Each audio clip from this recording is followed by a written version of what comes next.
Okay, can I see the mouse for a second? Oh, have the mouse for a second. Okay, my question is, now we have the issue that we have now, that is I would have to control your presentation. So is it okay if you just... Oh, you have to yes, go through that. yeah, I can or either do both if that's easier. yeah, Na pewno nie wysłać swojego komputera, nie będzie prościej? Nie będzie prościej. Nie będzie prościej. So we can do this, that you can, change the slides here. Just, okay, if you... yeah, there is a slide problem though, but...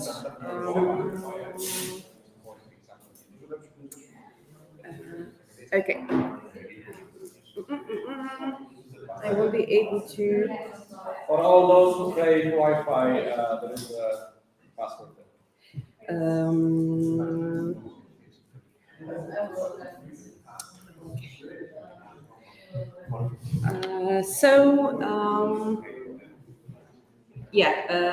Without further ado, hopefully, let me just... can I just move slightly to the right?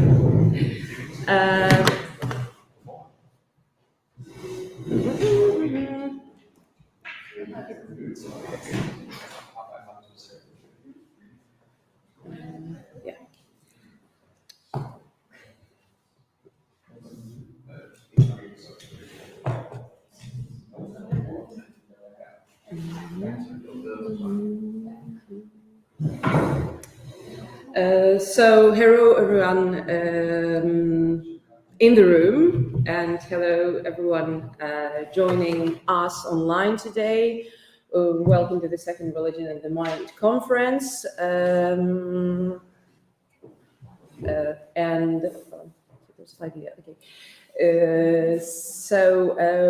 will provide all the technical information to the people present in the room in a few moments, but right now we will be able to start with our first keynote lecture by Professor Gervais from London, and he will present a lecture called Atheism as a Testing Ground for Theories of Religion.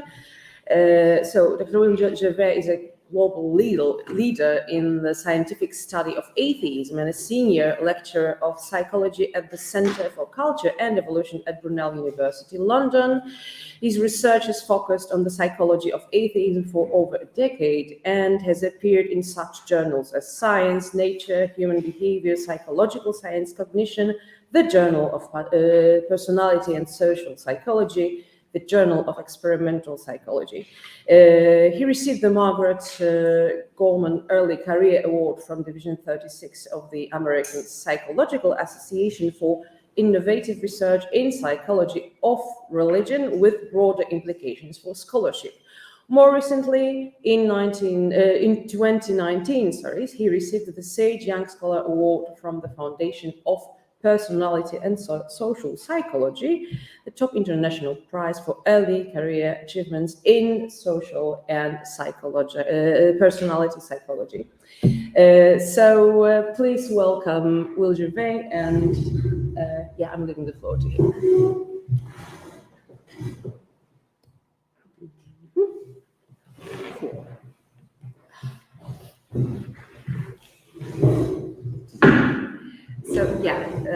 You have to. This is mainly how you look online. All right. Are the slides showing up? Or? Oh yeah.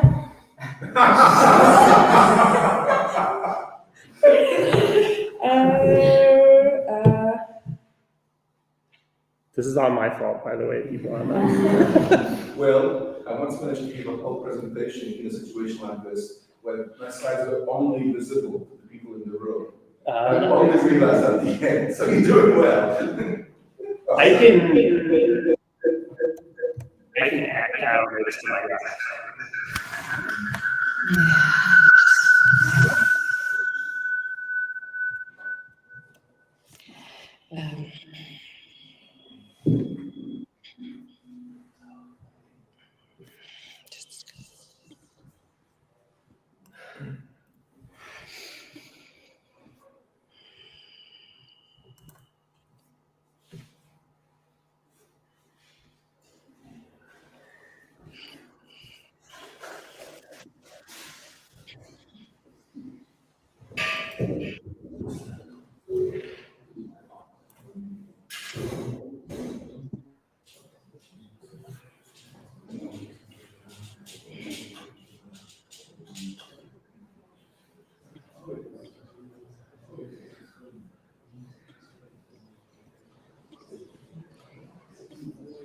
Off.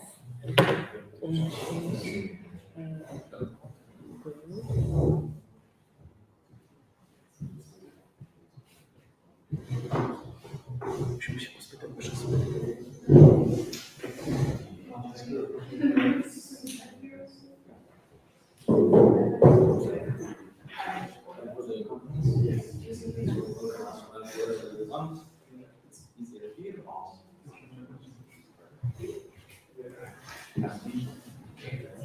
There we go.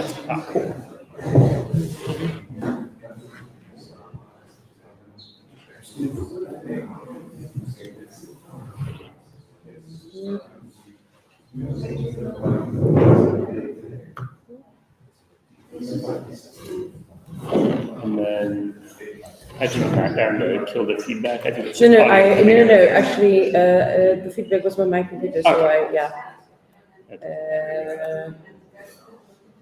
Okay. If audio is good online, that'll be good.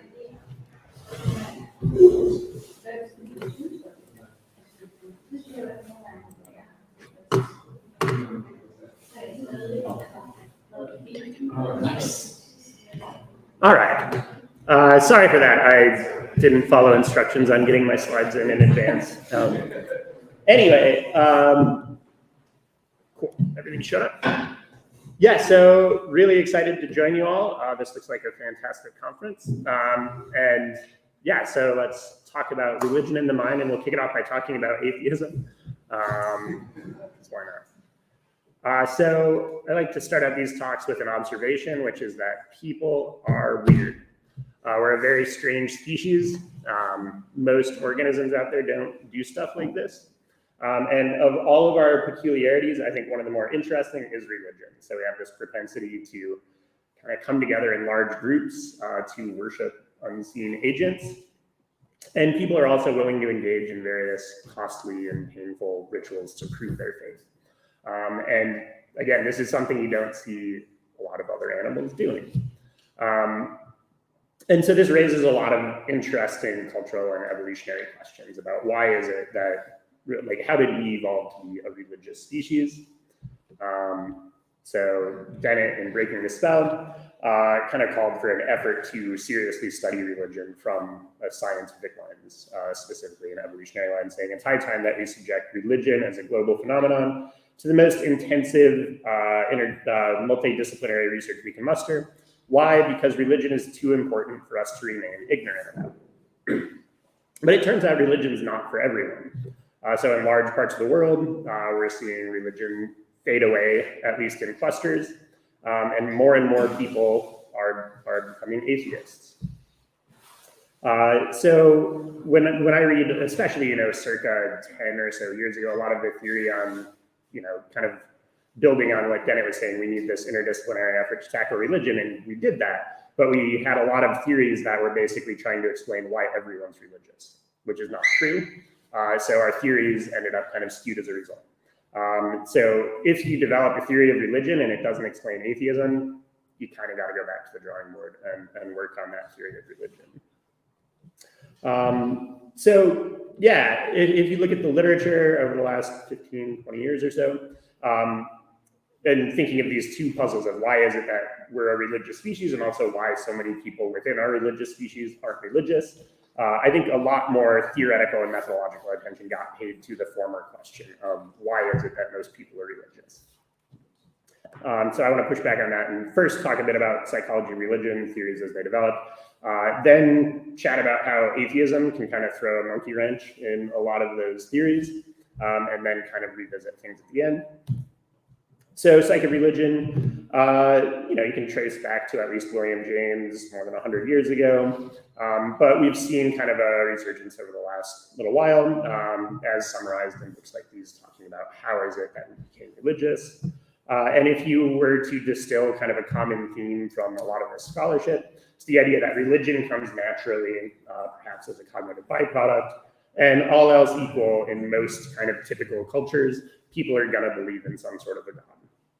Religion comes naturally.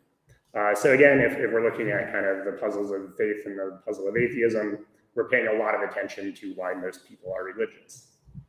But we got to pay attention to atheists. And one way I like to illustrate just how we might not have paid enough attention to atheists is I don't think we have good answers to some pretty basic questions in what we need to explain. So if we say, how many atheists are there? It's tricky to actually come up with a good number for that because there's tricky measurement problems, there's tricky social desirability problems.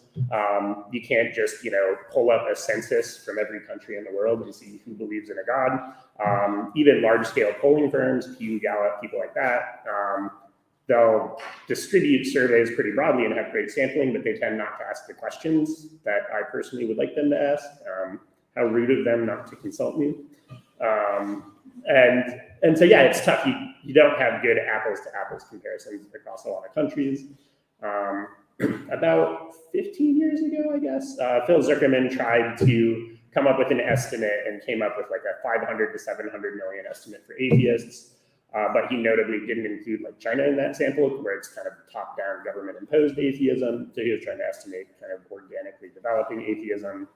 But still, if we say there's, all right, maybe 500 to 700 million, I think that's on the low end, but he was doing the best he could with kind of crappy data. If we want to look somewhere where we have a bit more continuity in measurement, you could look in a country like the USA, where Gallup and Pew have been asking similar questions about religious beliefs going back decades. So that gives us, not that there's anything particularly special about the USA, but we've got good continuity of data. And it turns out the estimates you have for atheist prevalence there are going to vary a lot depending on how the questions get asked. Some of the estimates I'm going to pop up now are a bit out of date because the number keeps climbing up year after year. So I think these were current as of 2017, 2018, something like that. So one way you could estimate atheist prevalence is you kind of give people a menu of religious identities. So you can check the atheist box or the agnostic box or the Southern Baptist box, what have you. Asking that kind of a question, you get like 2 or 3% of Americans would positively identify with the category of atheist. If you've done research with these kind of tick-a-box menu items, though, you know that they're a mess. You'll get a lot of people who by definition are atheists, but they don't like the label for whatever reason. Every now and then I'll get people who identify as an atheist and then say they believe in God. Good work, people. I think a slightly better way to do it is, at least for my purposes, I'm more interested in what people believe than what people call themselves. So you can just ask people, do you believe in a God of some sort? And then you count the people who say no as atheists, because that's the definition. And at least circa 2018 or so, around 11% of people in the US would appear as an atheist by this kind of definitional approach. One catch there is most of these large-scale surveys are like random digit diagrams. So they do good sampling, but it's over the phone. And I don't think this is a Dewey defeats Truman one. Do we all know that example where they had skewed sampling, picked who they thought was going to win a presidential election, and then it was a landslide the other direction just because they were sampling poorly. In this case, the sampling is good, but I think it's psychologically a weird task that a stranger calls you up on the phone and they say, hey, I'm going to ask you some questions. By the by, like, do you believe in God? And in a lot of places in the US, that's an incredibly socially loaded question. What do I mean by it's a socially loaded question? In a lot of places, there's kind of this intuitive assumption that religion is where we get our morality from, and that if you are not religious, you're morally suspect. So it's weird that you're calling somebody on the phone and asking them to identify with a morally stigmatized category. It's a weird thing to talk about with a stranger. So unpacking that a bit, we've got consistent evidence going back a long time looking at people's kind of moral distrust of atheists. So one of the tasks we've used a lot for this is a conjunction fallacy task. So the classic conjunction fallacy representative mischeuristic task from Connor and Tversky, you give people this description of Linda. She's 31 years old, single, very outspoken, majored in philosophy as a student, has taken part in anti-nuclear demonstrations. And then you say, well, which is more probable? A, Linda's a bank teller, or B, Linda's a bank teller who's active in the feminist movement. It turns out most people pick option B, because that sounds like the description we just gave you of Linda. Logically, A has to be correct, because everybody who's a bank teller who's active in the feminist movement is also just a bank teller. So most people get this one wrong. They get it wrong because we've given them a description of Linda, we're invoking various stereotypes, and then that option B gives them a target group membership. And there's an intuitive fit between those. We hear the description, we see active in the feminist movement, we think, yeah, close enough. So there's a good fit between description and target group membership, so we want to pick it. But you can break this effect by, you can either manipulate the description you give, or you can swap out different target group memberships. And when they don't fit, people don't want to pick option B. So if I gave you that same description of Linda, and then I said, well, which is more probable? A, Linda's a bank teller, or B, Linda's a bank teller and an avid big game hunter. We don't really feel like picking option B. Thanks to a rigorous peer reviewer once upon a time, we ran that pilot study. 0 people pick option B if it's big game hunter. Which is just a nice illustration that this task is really good at getting kind of like targeted specific stereotypes. So we wanted to look at moral distrust of atheists. In the first study we ran with this, we described a guy who he's heading to work and he backs his car into his neighbor's van. And some people are watching, so he like pretends to write down his contact information and tucks this blank note into the van's window. And then later in the day, this dude spots a wallet on the ground. Nobody's around, so he takes the cash out of the wallet and throws the wallet in the trash. So this guy's a cheat. He's committing insurance fraud. He's not a trustworthy person. And then we say, well, which is more probable? A, this guy is a teacher, or B, this guy is a teacher. And then in a between subjects manipulation, you can plug in different target group memberships. So some people get, which is more probable? A, he's a teacher. B, he's a teacher and a Christian. Another group of people would get A, teacher, B, Muslim. And so you can look at the proportion of people picking option B as kind of an indirect measure of how much they think this group membership fits that description. And people tended not to pick option B if it implied that he was Christian or gay or Jewish or Muslim. We included one group who we thought would be unambiguously distrusted just to calibrate the scale. So people did think that this guy might also be a rapist. The question is, are people going to put atheists in with the rapists or with everybody else? It turns out they didn't significantly differ from the rapists on this one.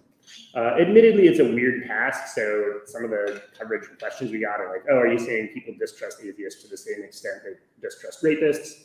No, I don't think that's the case, but on this particular task, you get somewhat comfortable. Over the years, I've expanded this to look at lots of other moral violations. So we did a round of studies kind of looking at violations of each of the moral foundations. There were 5 at the time. I think we're up to 6 or 7 now. But we started with kind of the initial 5. So we could describe somebody who kicks a puppy just for fun. Or somebody who's like cheating at poker to win money. So that's violating kind of fairness foundation. Somebody who they're American and when they're traveling in Europe, they pretend to be Canadian. So that's a violation of kind of your loyalty to in-group. And then, oh yeah, there's a bunch of the kind of purity-based ones. This is the weird purity, sanctity, morality of like, there's a natural order to the world that we shouldn't mess with. So we had descriptions of people engaging in incest. Don't worry, they use protection, it's fine.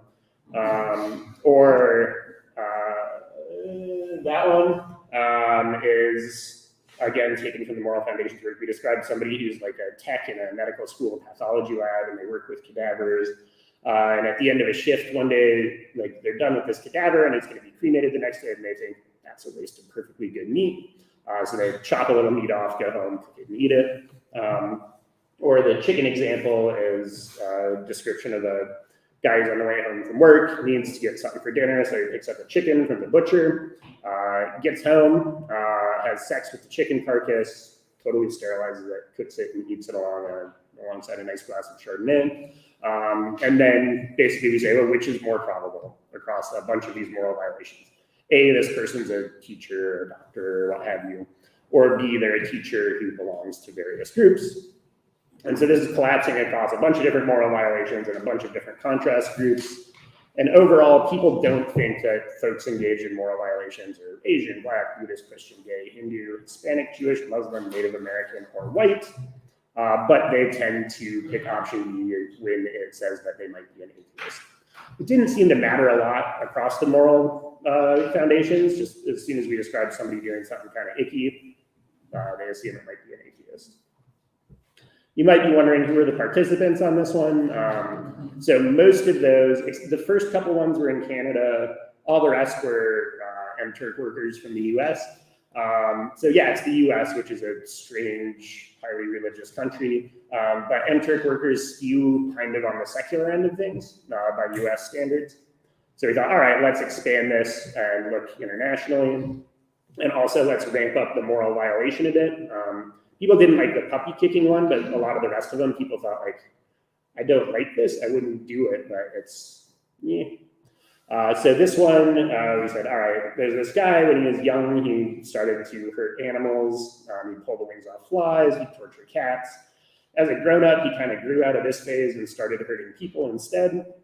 And so far, he's killed 5 homeless people that he abducted from poor neighborhoods around his city, and their dismembered bodies are currently buried in his basement.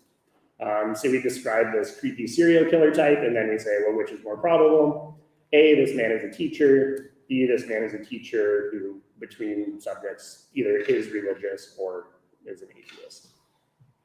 I mentioned we wanted to get beyond the US here, so we ran it in 13 countries and tried to get a pretty decent spread of some strongly religious countries, some highly secular countries, just to see what that does to these intuitions. So first, let's look at who's picking option B if it implies that this person's religious.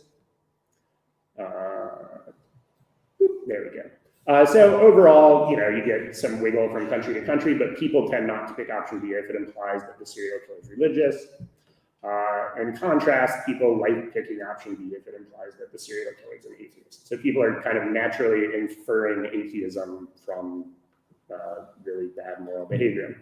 You can see not so much in Finland, New Zealand, it's a bit attenuated, but pretty much everywhere else we get a big kind of robust effect.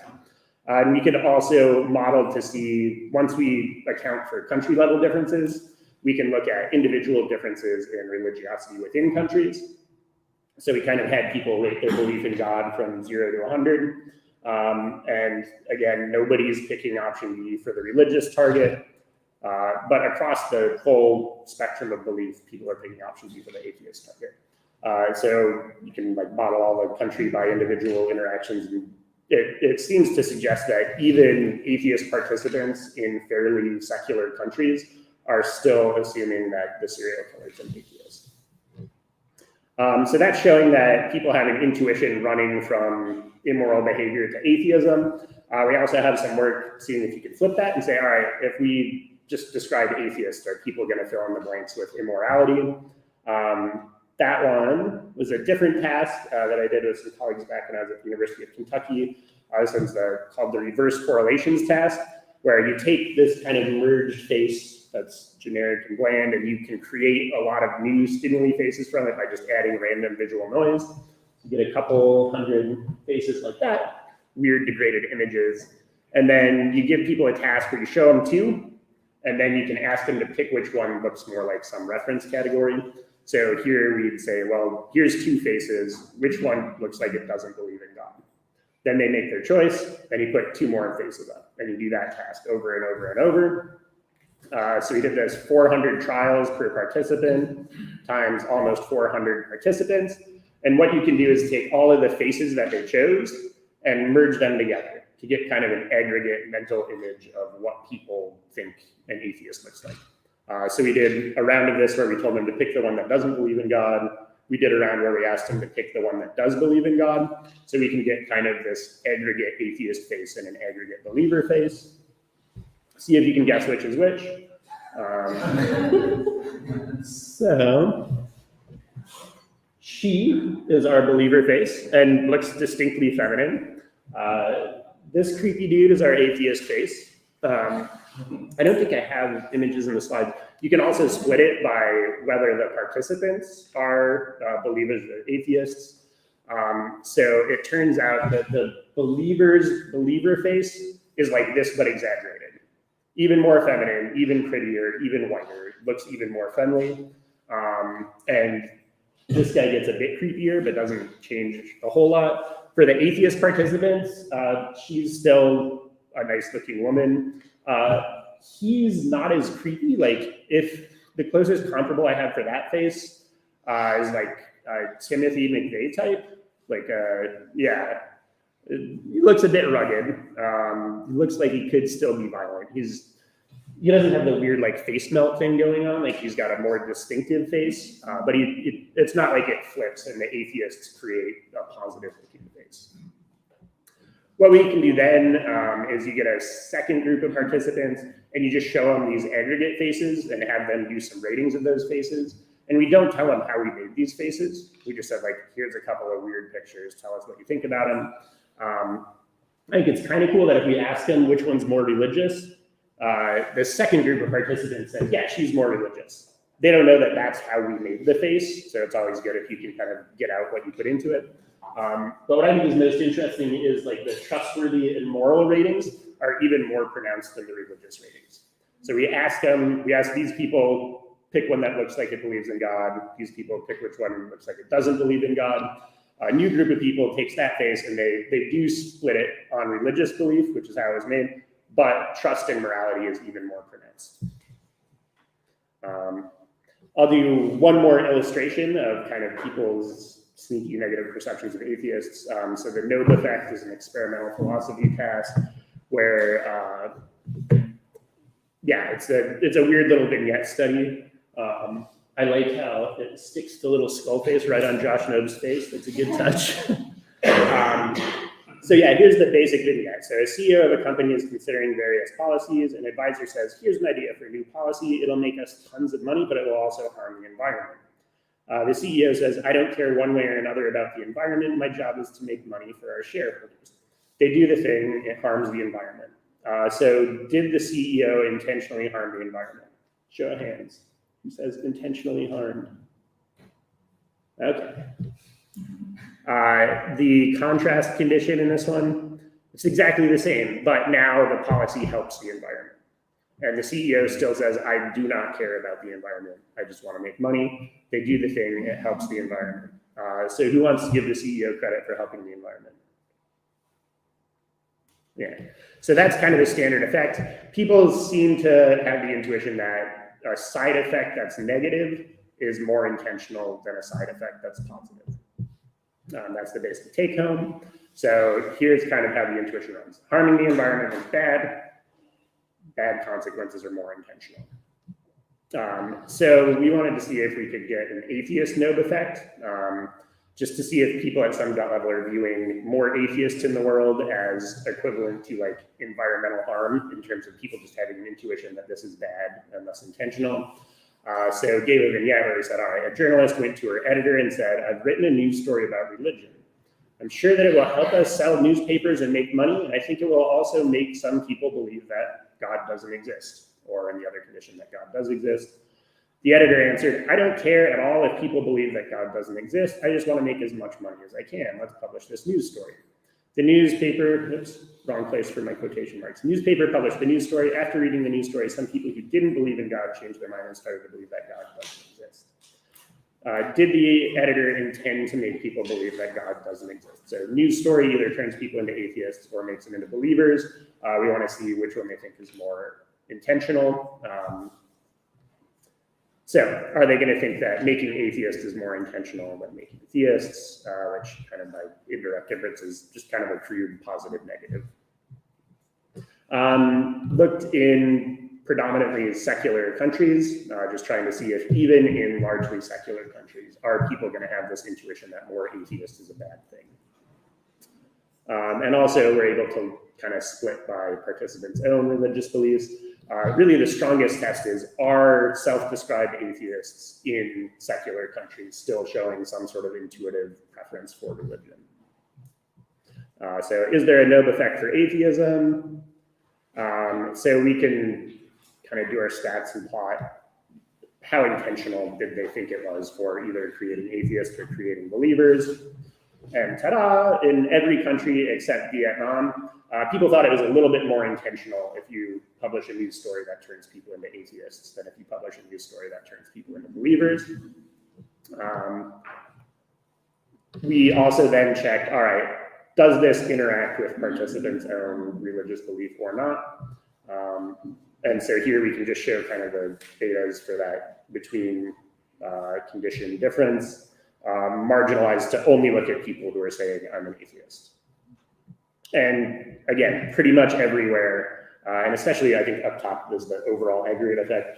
This is showing us that even atheists seem to intuitively think that more atheists is bad and more religious people is good, which is kind of odd. So from those, we're kind of just writing those results up now. There is this weird atheist Nobe effect, and it seems like even atheists fall for it in largely secular countries. So that's the broader context to the pollster calling people up and saying, do you believe in God? So you're asking people to a perfect stranger over the phone, say, yeah, all that baggage that we're just talking about, that's me. And maybe people aren't going to give a fully forthright answer in that kind of a context. So let's look at some more estimates about atheist prevalence and see what that could do to our broader theories. So back to this number line in the US, if we've got 3% of people positively identifying with the term atheist, 10 or 11% saying they don't believe in God. Turns out we had some good nationally representative samples at the time, but just administered via the internet instead of over the phone, thinking that's a bit more subjectively anonymous. You don't have to verbalize to a stranger that you're an atheist. There, we get higher atheism prevalence still, but then also wanted to measure it even more indirectly. So people can somehow tell us that they're an atheist without having to actually do that. So we found this task called either the list technique or the unmatched count technique from sociology, criminology, some of those fields. And it's been used to look at kind of how can you get population level estimates of stuff that people are reluctant to admit to. So how often do you drug use? It's tough to get estimates of that through self-report. Problem drinking, criminal behavior. This task has been used to estimate prevalence of date rape on university campuses. You can't just give a bunch of dudes a survey and say, hey, how much date rape are you up to these days? Presumably some of them will fess up to it because, they're assholes, but a lot of them are gonna be like, no, it's not. There's one paper looking at rates of ivory poaching in African game reserves using this test.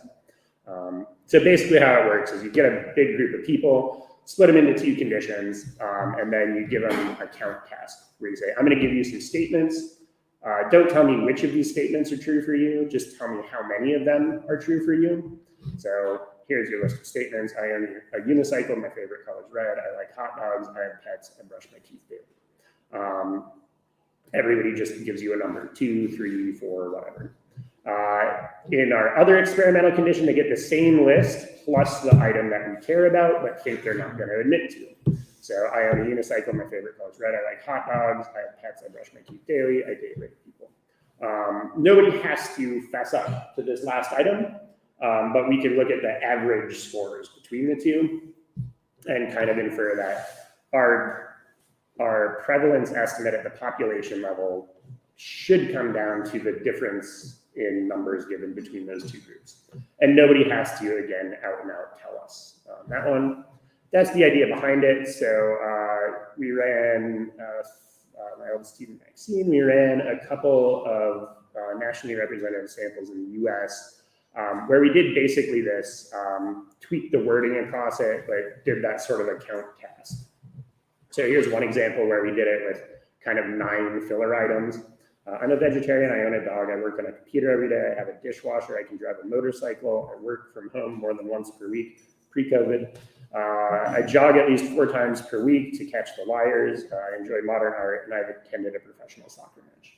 And then we added, I believe in God. So in this example, we said, tell us how many are not true for you. We've also flipped it, where it's tell us how many are true, and that's I don't believe in God. Didn't matter a huge deal either way. Basically, you model this and you're looking for the between condition difference.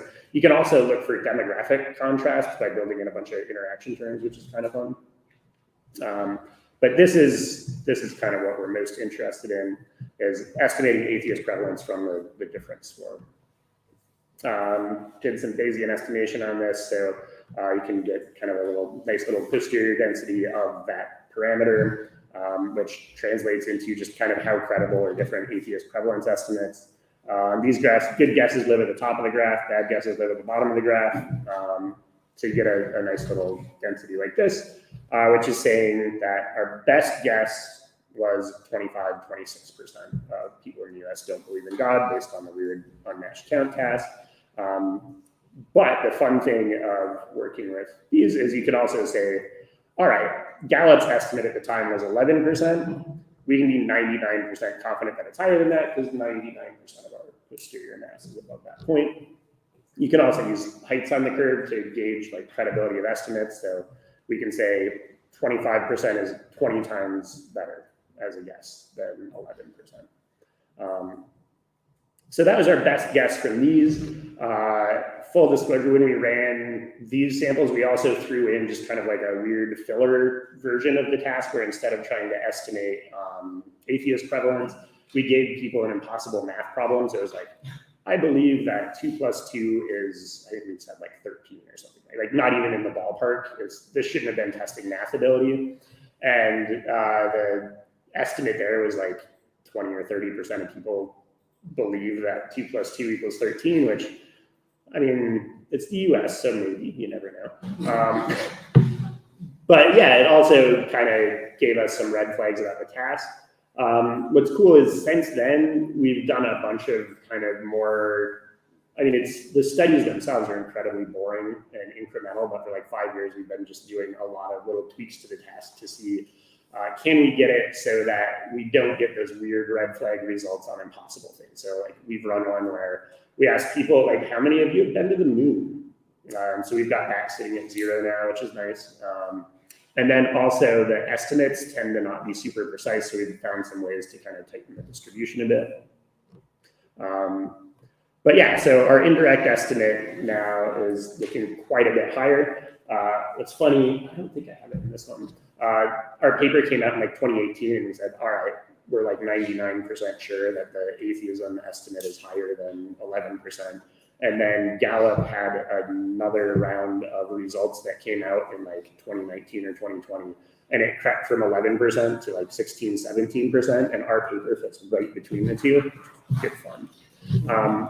What I'm really excited about, we don't have data yet. We've been working forever to put together a registered report at Nature Human Behavior where we said we want to do basically this task, but in 6 different countries around the world, and lock in our methods and our analysis plan before we collect data. And so we'll be doing exactly this in USA, France, China, Argentina, Indonesia, and Saudi Arabia. Especially Saudi Arabia is going to be a fun one. Where the survey company we were working with at first said, well, we can't ask a direct self-report of atheism in Saudi Arabia. But they were convinced that our indirect measure was indirect enough that nobody's going to get in trouble for it. So we might get, I mean, basically any number higher than zero is going to be pretty exciting then. And yeah, it's fun working with the registered reports because at NHB, their registered reports format was initially set up for, they just wanted up and down hypothesis tests with p-values for everything. So like, tell us what is your statistical threshold for saying that your hypothesis was wrong. And we came back and said, we don't have a hypothesis. We just want to give you some numbers. And we think some of those numbers are going to be higher than previous estimates. And so that took a long back and forth of us being like, this is theoretically driven. We just don't have like an up or down hypothesis test. The numbers will be whatever they are, and registered report's cool for that because, yeah, and we can just publish whatever numbers we get. So the problem here is if the actual atheism prevalence estimates are up here, a lot of the current theory, especially coming from like a cognitive byproduct framework, is saying that atheism is really rare. They've explicitly said this in a lot of their stuff, that atheism is cognitively unnatural and must take kind of effort to overcome our natural theistic impulses. I think in one of Barrett's books, there's a chapter that starts, atheism is rarer than we think. Like data say otherwise, which can kind of challenge those prevailing theories. And it also, I don't know, we think this also challenges some of their assumptions of where atheism is coming from. So from a strict byproduct account, they'll say, well, belief is a cognitive default. Atheism is relatively unnatural. Disbelief is generally the result of deliberate effortful work. Atheism requires cognitive effort. Sometimes they'll talk about, it requires special cognitive resources to maintain atheism. I don't think that scans particularly well if atheism rates are high. Perhaps it's just because I'm a bleak cynic. I don't think special cognitive resources are especially high in their species. It also does a pretty rough job of explaining, say, cross-cultural differences in atheism rates. So here's a rough atheism map of Europe. Do we want to say that that's a map of special cognitive resources? Like, I know eugenicists of bygone days would, and they're still around a little bit, but yeah. It seems like there's probably better candidate explanations than, these are fancy, smart people. So we had a project in the US, again, nationally represented, where we tried to say, well, what kinds of variables do different theories say should explain atheism? So yeah, there's like some good secularization work from sociology where a lot of it is driven by existential security, economic drivers, things like that. Cognitive byproduct count is all in on kind of analytic thinking. Whereas if you have more of a cultural evolution approach, then a lot of it is down to what are the cultural cues people are picking up on, and had variables relevant to each of those things, and just kind of saw what could explain actual variability in atheism. And this analytic thinking one, this is the main cognitive byproduct predictor, and like, yeah, that's explaining 1% of the variance. That's a rough start for your proposed main way that people become atheists. It should probably explain more than 1% variance. If we look cross-culturally, again, overall, looking at kind of a measure of cognitive reflection is explaining 0.2% of the variance in a bigger sample. So it doesn't look like that variable is pulling enough of the weight for kind of how it's been described as a key driver. So if we want to figure out why some people are atheists and some aren't, I don't think the cognitive reflection route is going to be all that helpful. And instead, we need to focus more on cultural learning stuff, which is a point we've been making for a little while. So again, yeah, we're a largely religious species, but there's a ton of atheists. Grappling with that observation can kind of help us hone our theories a bit. And I think looking at culture, cultural learning, cultural evolution is going to really help us out. And on that note, here's people I do this stuff with, including people out in this room that you're not on the graph because you're here. It's not a graph. You get the point. Thanks all. Sorry for the tech stuff.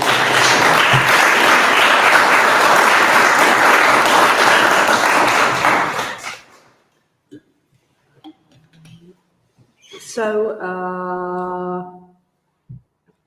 to the people, so now of course it's time to ask questions, and I'd like to ask for the people who are here in person. I would like to ask those asking questions to come up to the to the computer screen so that people online can also see you. So if you have a question, just please raise your hands and I will ask you to come. And for people online, there is a, so you're either watching through YouTube or Facebook. Please ask your questions via comments, then we will read them out and we'll reply. So yeah. Any questions from the room? Okay, Konrad is first. So if you could please come up here and come to the screen. Yeah, unfortunately, I have to switch on the presentation, but yeah. All right. Hi, Will. Hi, everyone who's over there. Look, I don't think I've ever asked you. I mean, the way that you're heading into, cultural evolution, things like that, makes me think of connections to sociology of religion, right? Obviously, right? On the one hand, obviously, atheism is a psychological phenomenon. On the other hand, you've got very clear social patterns here, right? So, specifically, I wanted to ask you, what do you think of the existential security hypothesis as an explanation for the patterns that we're seeing and how that links with psychology? That's an awesome question. I love that one. So I like to think that our cultural evolutionary framework makes a nice bridge between the sociological theory and then the psychological stuff. So broadly, existential security hypothesis is, we have economic development of strong institutions and safety nets, and then people are just kind of less motivated by religion, and we, kind of across cohorts, see religion fade away. And I think that's a reasonably good fit to data. What we can do is say, all right, what's the actual process whereby economic stuff gets translated into beliefs at the individual level? And so that's where I think the cultural evolution fits nicely right between the two, because we can say, all right, at the psychological level, cultural evolution framework would say people are paying attention to, say, credibility enhancing displays of religion in their surrounding environment. So if you're a cultural learner coming up in the world, you look around and see what do people seem to believe in, and what are they seeing out there that's giving them credible cues of what to believe. So that's at the individual level, how people are coming to believe in a God or not. So I think what's going on at the broader sociological level, institutions, safety nets, development, existential security, kind of leaves people less motivated by religion. And so first you see, and I believe your data shows this, first you see dips in things like church attendance. So you can imagine what's happening as kind of existential security goes up. You see a generation of people who probably still believe, but they're not going to church very much. They're not participating publicly in religion as much. And then you have the next generation of people trying to learn their cultures, and they're not seeing religious creds. So within a couple of generations, you go, existential security is high, church attendance dips, and then people just aren't learning to believe in God. So it's kind of like a 2-3 generation thing. If you add in the weird Nobe effect stuff, I think it might even be the case that, so you get one generation where, yes, we believe and we do public religion.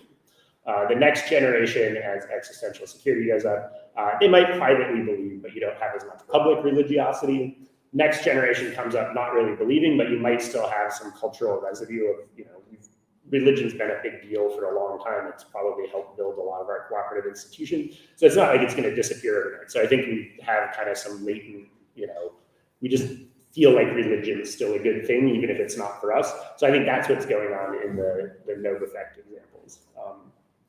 But yeah, that's kind of how I've been viewing it, is the sociological stuff starts a cultural cascade where attendance goes down, people aren't getting the cues, they stop believing across generations, more so than like massive deconversion rates within.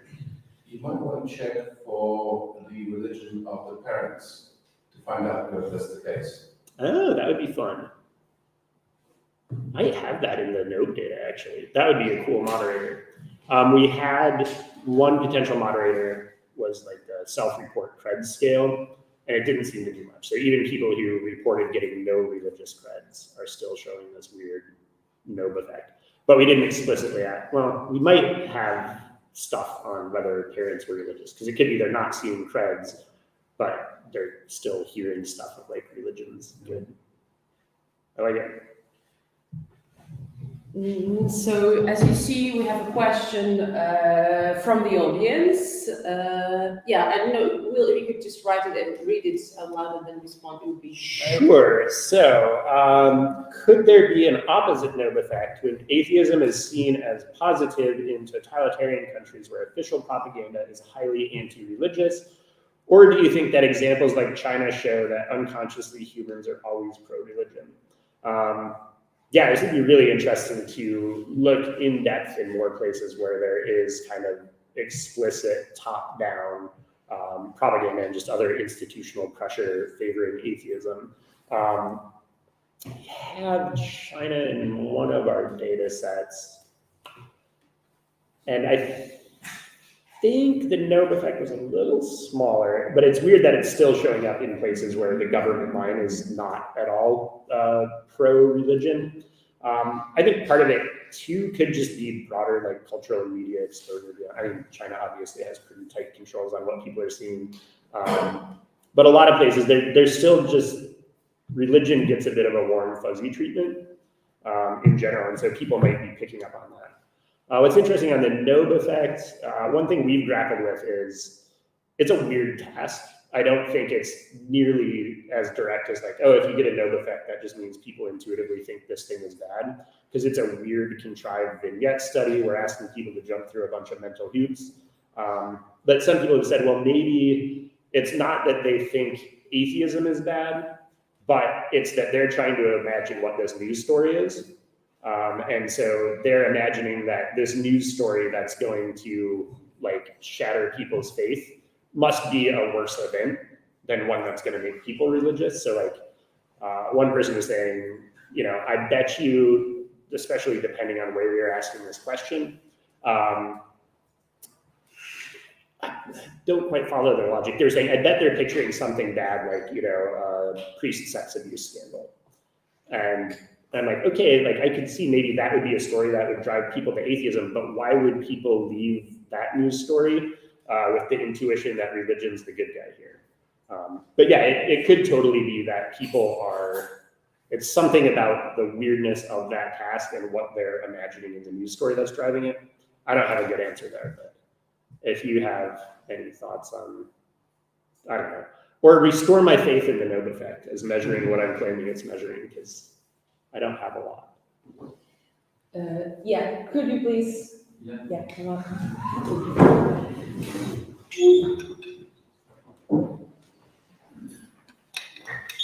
Where do I speak? You can just, We'll just stare So into the there's- camera yeah. casually. Yeah, thanks for the great talk. So I've been thinking about like throughout most of the history of the 20th, 19th century that religion connected very much with nationalism. And I've been thinking like whether there is an effect of like this, you know, in-global group perception when people think about, let's say, atheists. Do they think about them like, in case of the American sample, as less American? You know, is there something like that at play? And the other part of the question would be like, is growing atheism connected with decreasing nationalism? In simple terms. I like this question in part because we're with Conrad and Hugh back here. We're in the midst of a grant looking at precisely this. So we'd frame the grant as essentially what's going on with the secularization outliers in Europe. So Ireland, Northern Ireland, Poland. And what we were kind of proposing is back to kind of answering Conrad's question of where we get this cascade of existential security goes up, public religion fades, and then the next generation comes up not believing. If you're in places where there's this kind of tight fusion of religion and nationalism, that might artificially keep the public religion up past the point where existential security is predicting it should go down. So yeah, there we were thinking that kind of religious nationalism might be buffering against this general dynamic. So yeah, Hugh especially is leading this one. Ask him. Hugh, raise your hand. He's back there. But yeah, the idea is doing, you know, qualitative interviews in these three countries and then eventually, when I get my ass in gear, we'll have some questionnaires about it too. But yeah, that's the working hypothesis, is that nationalism, kind of national religious fusion, can buffer things for a while. What's interesting is in a place like Ireland, this shattered pretty quickly with sex scandals. And so then you see really rapid secularization after that. So it does seem like once you kind of break that link, they've corrected, and if anything, overcorrected back to the trend line. Does anybody else have direct questions about grant projects that we've just started? That would be ideal.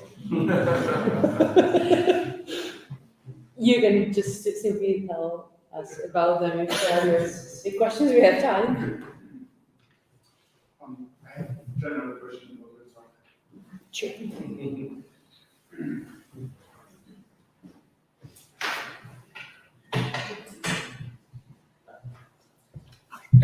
Thank you very much for your talk. It was very interesting. I would like to ask you if you have considered that there may be possible flaw, but I may be wrong, in your method of picking up the count, the percentage of the atheists in the population. Although I am intuitively, I would agree that the number is much overstated.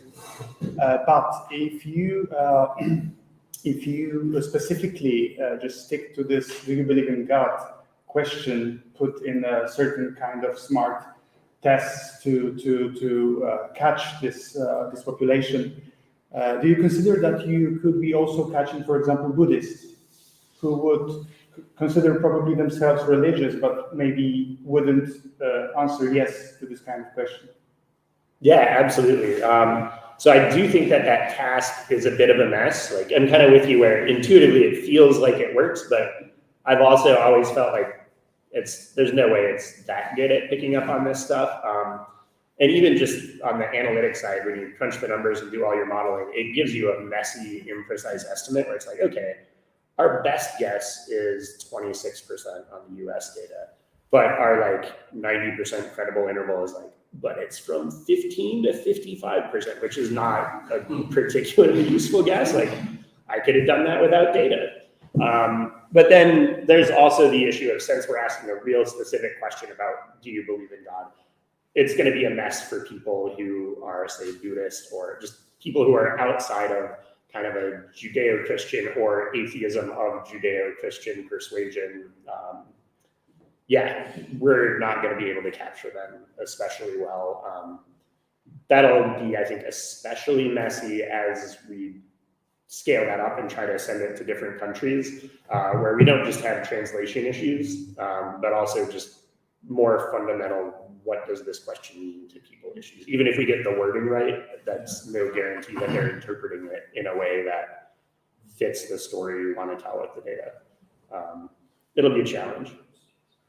Thanks.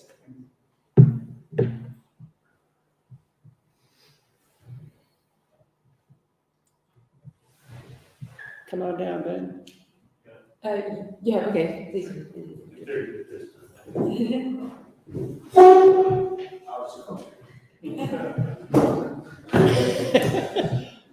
I think we should turn the camera around for this. People at home, you just did a ninja roll over the desk. Hey everyone. I had a bunch of questions, but I'm going to pick one, I guess. But one was like, so Craig Palmer and Lyle Steadman a few years back wrote a book that was almost devoted to the idea that we can never tell whether or not someone actually believes something or not. Like, ultimately we can't. And their conclusion was, well, their conclusions were manifold. One was that it's an unscientific question in pursuit to even try, arguably, to do what you're doing. The other conclusion that they drew is the entire field is corrupted by this assumption. So I wanted your take on both of those. I mean, at heart, I'm sort of a research nihilist, so I'd probably love that book and be nodding along. Yeah, my demotivational take on is, I have that thought all the time that we'll come up with a clever study to try to estimate something that I don't think we can actually do in the end. And like, okay, we're getting a better estimate of something that maybe we can't estimate particularly well. Now in my less nihilistic days, I'd say, well, even if this is kind of a silly question to ask people, their answers have meaningfully changed over time, and that's predictable by other stuff in the world. So even if I can't precisely measure, do people believe this, there's probably still value in looking at, all right, this is a weird question and people are answering it differently than they used to. Why? So yeah, those are like my two poles that I flip between of like, this is pointless, or, but it's predictably pointless. So.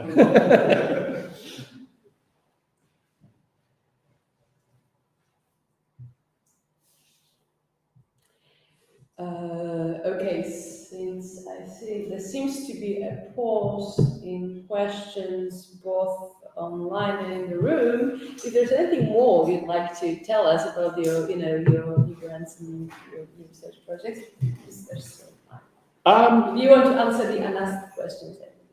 No, I don't. Like, we can all just like chat, I guess. Yes, so in that case, I suggest so that people online may also see me. We will now be ending this broadcast. Thank you very much to the persons online watching it. Of course, you can always get back to it, and this is the information to all of you. It's going to be hanging on our Facebook page. So if there's something you'd like to, like rewatch, you can do that. And I think we can just now continue the discussion offline. Thank you. Bye-bye.